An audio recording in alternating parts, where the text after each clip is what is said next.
Welcome back to CapCut. Let me show you a dissolve text intro.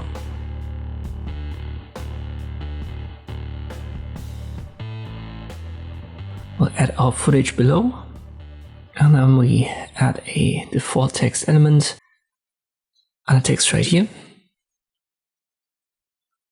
Let me make that a bit bigger. When it's active, you can adjust it on the right. Let's, for example, assume that this is like a vlog intro. So we'll make that vlog number 157. You can scale it up, give it different styles, use different fonts, or use the presets here. The dissolve works on all text elements. Make sure it's selected, and then you can find the animation up here.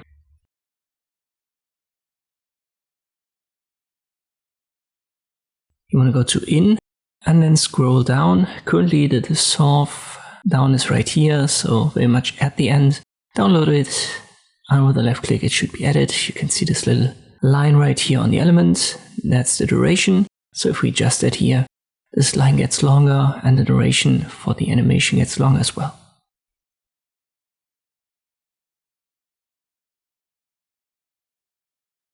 And that's all there is. I hope this video was helpful. Thank you for watching, and I'll see you next time.